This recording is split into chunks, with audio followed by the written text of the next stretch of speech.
Hey up boys and girls, welcome back to Iron Horse Railways. So do you remember when you'd wake up as a child and you'd get some really good news and think, oh wow, that's made my day as that? That feeling's been missing for me for a long time from the hobby. Partly because all the announcements are pre-announcements these days, and then you wait and then a model that was announced 2 or 3 years previous finally arrives. But not today. The madheads over at Clark Railworks, that's of Ellis Clark Trains fame in Skipton, released this today. That's right, 10 o'clock on Monday morning, they announced they have just released their brand new Lowmac wagons, and I've been given 3 of them to have a look at today. I know there's already Lowmacs on the market, but these might just be the definitive model. At a similar sort of price point, it's going to be difficult to justify the others. Let's find out why, shall we?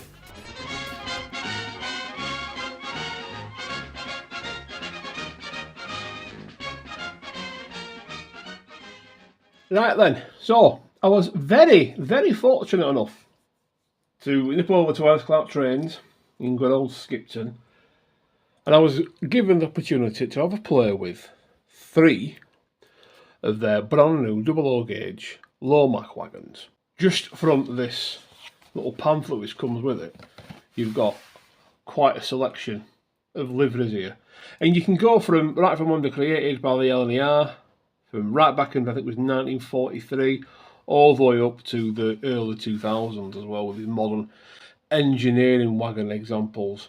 So no matter what era you model, or even if you model preservation, a bit like I do in a way, there's something for everyone, which is a good thing to have, because variety is very important in the model railway world. You don't want to have 2 of everything, and all these have all got individual running numbers, so they're not all the same wagon, just with a different paint scheme on them.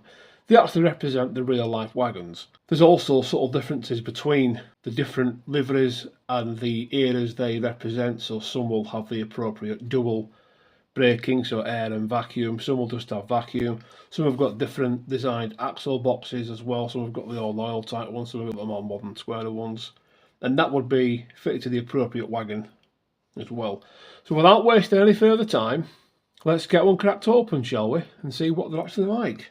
Really thick pamphlet. It looks like a menu you'd get, like a wine menu in a really posh restaurant, and we would like to have the Chateau Neuf de Mac wagon for this data. Anyway, I'm rambling now. Let's have a look, shall we? Right, so this is the box. Here we are. So you get your instructions for your detail pack fitting. We'll have another look at that a little bit later on. Tells you what to do. Put that over there for now. This is the detail pack. This is quite important because it actually comes with all of the different brake rigging you'll need if you want to make the model P4 or EM gauge as well. So it's nice that they've actually bothered to include that in the packaging, so you don't have to go rooting around or make it yourself, which can be a bit of a pain really.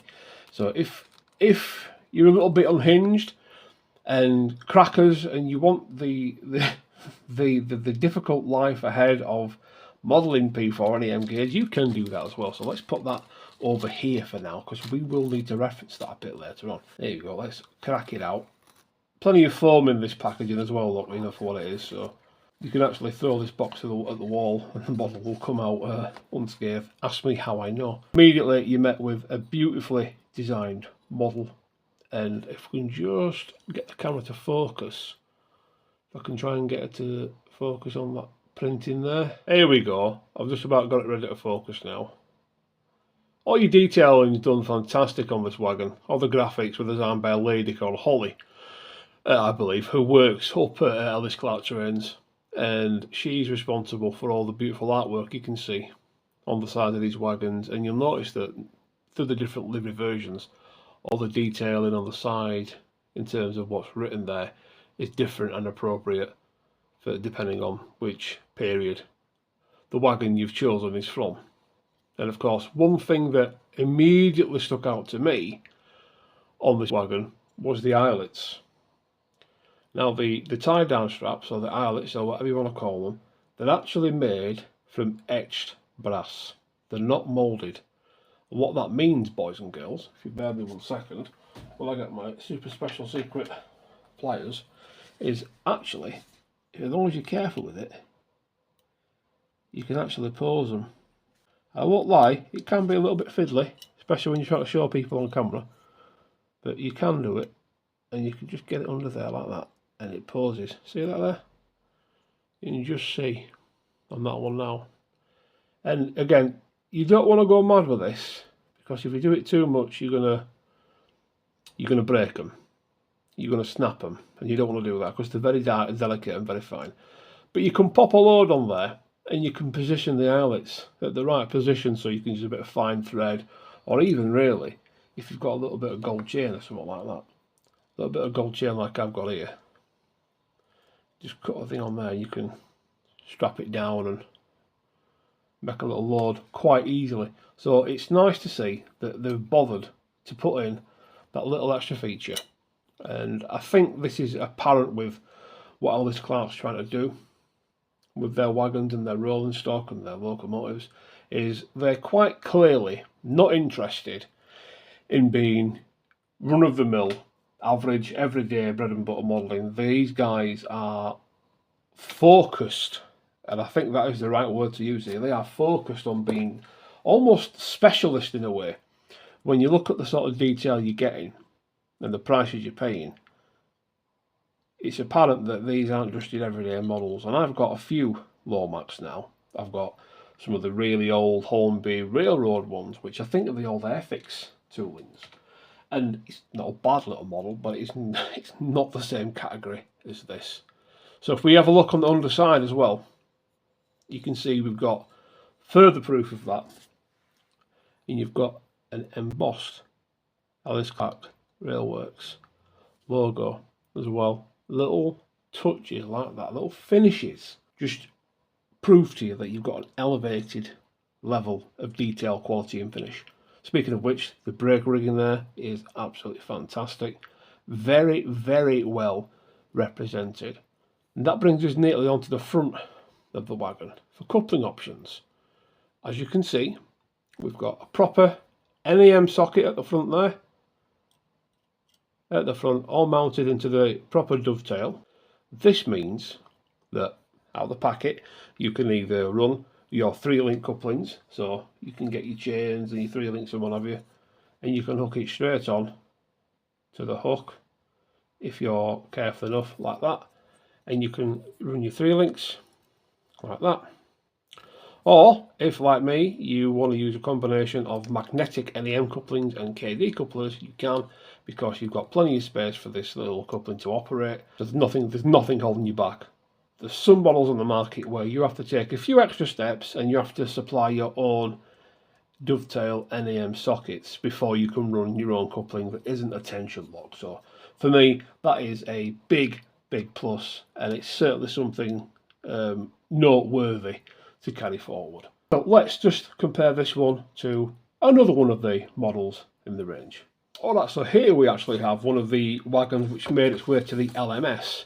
These wagons were designed by the LNER to one of their own diagram specifications, but as you can see here, this one's actually preserved as well. If the camera doesn't want to focus again, it never does.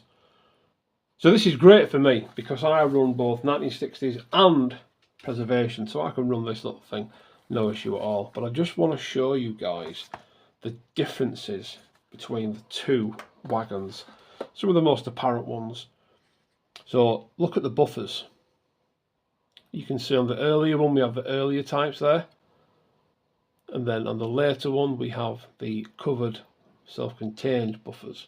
On the underside the detail remains much the same, but it is nice to see that on the top of the wagon you've got an appropriate change in buffer, and it would have been very easy just to use the same buffers across all the wagon family without bothering to add the appropriate difference in detail. And of course we've got the appropriate LNER, so the LMS should I say, running number as well on there. So it's nice to see. I think the LMS livery is probably my favourite. I like the engineering grey on there, or LMS grey as I suppose it would actually be. Again, we've still got the posables on there. Another interesting thing you can do is with the detail packs, where appropriate, I'll just get these out and show you these now guys actually. Empty my sack, there we are. So we've got brake rigging for the EM stuff, which we spoke about earlier on. We've got them there. We've got your standard NEM tension locks in case you want to use those, which we won't be using on my layout, so we're putting them back in the bag. So the vac tanks, and what these do is these just fit into the NEM sockets area. You take the NEM socket out and these just fit in place, so if you don't want to run the NEM socket, you can take it out and there's a little fitment under there and that just sits in yonder. And it's great that they've bothered to put that in. It really is, because they've recognised that actually a lot of modellers out there, even though the majority of people do just model double O and they're happy to run it out of the box like it is, a lot of modellers out there do run the finer scales, and it's really important not to ignore that. All that information, if you're like me, you're not really sure what to do with it all, thankfully they've got you covered and they show you what to do, how to do it, and of course you can always just ring them. But so like you see, you've got your extra air pipes where appropriate, so you can fit them. This is what you expect now.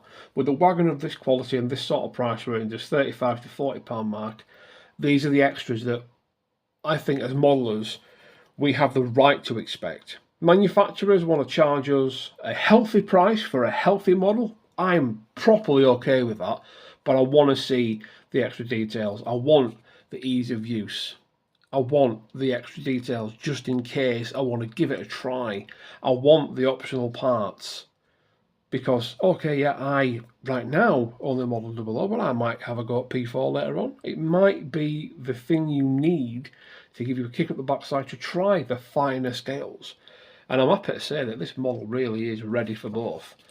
And once I've given this a little bit of weathering, I think I'll be weathering all three of them actually, I'll be really happy with the results. So I'm just going to pop these details back in here for now, because what I'll do is I'll probably have these in a fixed rake.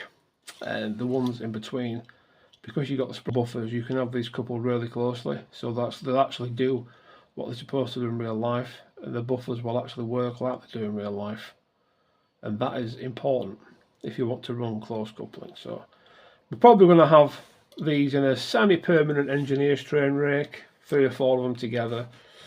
And yes, I know the livers wouldn't always necessarily run together, but we've got that option, and that's nice. So it gives me an excuse to fit these beautiful little vac tanks, or air tanks, or whatever they are. The vac tanks, let's consult the instruction manual and it will tell us what they are. Because that's upside down for a start off, Craig. Good grief, lad. Vac cylinder. See, there you go, look, see, fantastic instructions, brilliant. Ellis Clark have looked after you. They don't think you're daft, even though I properly am daft. You even get a little bit of history about it, and this is just what this is what we need. This is where we need to be at now, boys and girls. This is where we need to be at. It's all very well selling me a model that's 40 quid and just giving me a wagon in a box and going, there you go, have fun with it. But these extras, you know what I mean? And it's not cheap card either. Look at that. It's not cheap card. It's not like tissue paper. The box has been thought out. It's really well designed. It's just little things like this. And you might think, well, why do I need a posh box to display the modelling? It might get posted to you. You might drop it when it's been put away in storage or whatever, you know. So little things like that, they count, they matter. They really do. Anyway, let's stop rambling. Let's put this bugger back in the packet so we don't lose it. I'll be honest with you, I'm probably never ever going to fit these things because I don't yet do EM gauge or P4 or whatever. But it's nice to know that if I want to, I can do. So I'm going to put these back in the bag and then we'll get that final livery out and have a look at that one as well. And here we are then. The third one that I've been given to play with is the olive green, which I really like because I've always sort of been a fan of the military stuff, and even though I'm not very knowledgeable about it, it is just a rather striking little livery to have in the stable, if you will. Let's get that over there, and again, that's going to look absolutely mega superb when we get it weathered up. And again, we can see it on the side there, look. And I must say, Holly really has gone above and beyond when designing and researching all that side information there. And you've even got, and I can't read that with my human eyes, but that detail there is all fully legible. And this is just a beautiful livery. Superb. So it's great to see women actually making a big difference in the hobby and not feeling the need to ring a bell and shout about it and go on social media and carry on. They're just doing a cracking job for everyone to enjoy. And I dare say that the work those ladies have put into this wagon is just absolutely phenomenal. I'm really pleased with that coupling option, by the way, ladies. So thank you for that. That is superb. I mean, it's not important, but you even see this, look, the brake arm. It feels like you can move it. I know you can't, but that's separately fitted and it's metal. Little bits like that, and it just, I'm so tempted to try and move it, but I know I'll break it if I do, so I probably need to stop wiggling it, don't I?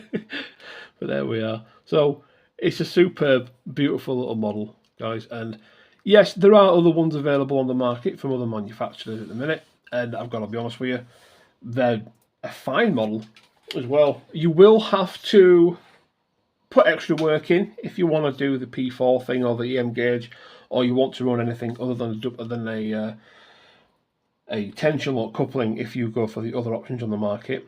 So just bear that in mind. But ultimately, when they're in a train together, they're all gonna look the part, and they're all gonna look superb as well. So there we are. Now these are available immediately from Ellis Clark Trains, and that's an important note to make, guys. We've gotten so used to this whole pre-order culture, where a manufacturer will announce a wagon or they'll announce a locomotive, and then that's it. 6 months to a year go by, and we might get an engineering prototype, which I understand is sometimes the way to do it. But I must admit, it was really exciting. And I mean, like a kid at Christmas exciting to wake up and at 10 o'clock in the morning, oh, by the way, there's a wagon here. It's a beautiful wagon. And it's ready to buy today. No messing about, no pre-ordering, none of this nonsense. You can just come and buy it. Here you go, crack on. And I absolutely love it. Look at that. There you go, actually. Look how strong that is. Let's just push that in now. How mad is that? That is properly sprung. But anyway, I'm in a child now, so yeah.